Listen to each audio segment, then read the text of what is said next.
विधानसभा चुनाव से ठीक पहले प्रधानमंत्री नरेंद्र मोदी ने यूपी के मेरठ में मेजर ध्यानचंद स्पोर्ट्स यूनिवर्सिटी का शिलान्यास किया। ये स्पोर्ट्स यूनिवर्सिटी करीब 700 करोड़ रुपए की लागत से बनाई जाएगी, जिसकी आधारशिला पीएम ने रिमोट का बटन दबाकर रखी। मेजर ध्यानचंद स्पोर्ट्स यूनिवर्सिटी का शिलान्यास होते ही कार्यक्रम में आए लोगों ने तालियां बजाकर अपनी खुशी का इजहार किया। शिलापट का अनावरण। इसके बाद वहां एक वीडियो चलाया गया, जिसके जरिए इस स्पोर्ट्स यूनिवर्सिटी से राज्य के खिलाड़ियों को होने वाले फायदों के बारे में बताया गया। साथ ही खिलाड़ियों के कौशल को निखारने के लिए राज्य सरकार की ओर से चलाई जा रही योजनाओं के बारे में भी जानकारी दी गई। स्थानीय प्रतिभाओं को निखारने के लिए जनपद स्तर पर खेल प्रतियोगिताओं का आयोजन कराया।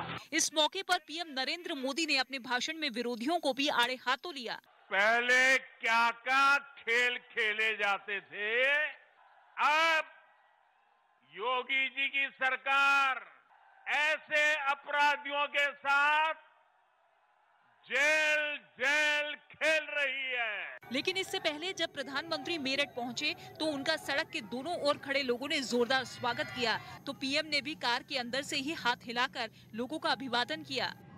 इसके बाद वो स्पोर्ट्स यूनिवर्सिटी के शिलान्यास कार्यक्रम में भी पहुंचे, जहां उनके साथ मुख्यमंत्री योगी आदित्यनाथ और राज्यपाल आनंदीबेन पटेल भी मौजूद रहीं।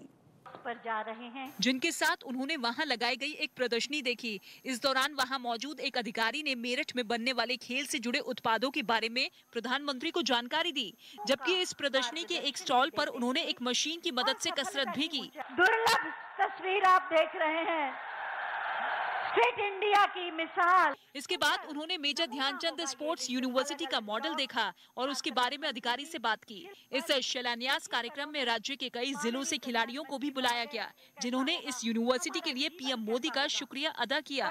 जितने भी हमारे खेल के जो प्रतिभागी हैं, यहाँ आके अपनी प्रतिभा का और अपने भविष्य का इतिहास रच के जाएंगे। 700 करोड़ की लागत से बनने वाली इस यूनिवर्सिटी में 1000 से ज्यादा खिलाड़ियों की ट्रेनिंग की व्यवस्था होगी। तो वहीं प्रधानमंत्री नरेंद्र मोदी ने अपने मेरठ दौरे पर ओलंपिक्स और पैरालंपिक्स खेलों में देश का नाम रोशन करने वाले प्रदेश के खिलाड़ियों से मुलाकात की। इस मुलाकात में उन्होंने खिलाड़ियों के अनुभवों के बारे में उनसे पूछा, जिसके जवाब में खिलाड़ियों ने मेजर ध्यानचंद स्पोर्ट्स यूनिवर्सिटी की सौगात देने पर पीएम मोदी का शुक्रिया अदा किया। इस मौके पर पीएम मोदी ने खिलाड़ियों को बताया कि स्वतंत्रता की 75वीं वर्षगांठ पर देश में आजादी का अमृत महोत्सव मनाया जा रहा है और ऐसे में वो लोग राज्य के 75 स्कूलों में जाकर वहां छात्रों को खेलों के लिए जागरूक करें। साथ ही उन्होंने इन खिलाड़ियों से अपील की कि वो छात्रों को फिटनेस के बारे में भी जरूरी बातें बताएं।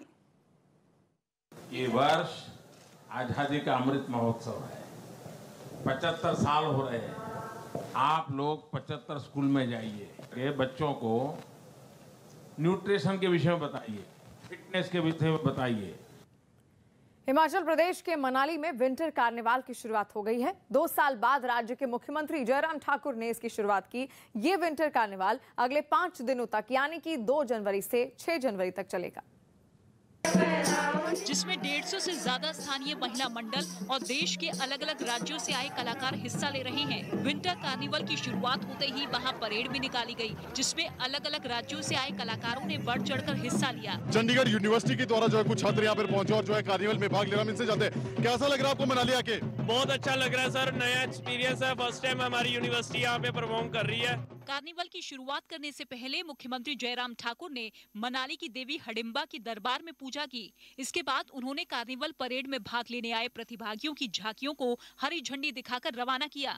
उम्मीद करते हैं कि ये कोविड का दौर समाप्त होगा और हम ऐसे कार्यक्रम जो खासतौर से हमारी संस्कृति को मजबूत करते हैं उनको और भी बेहतर ढंग से मना सकते हैं। इस विंटर कार्निवल परेड में हिमाचल की संस्कृति के रंग के साथ अलग अलग राज्यों की कला भी देखने को मिली।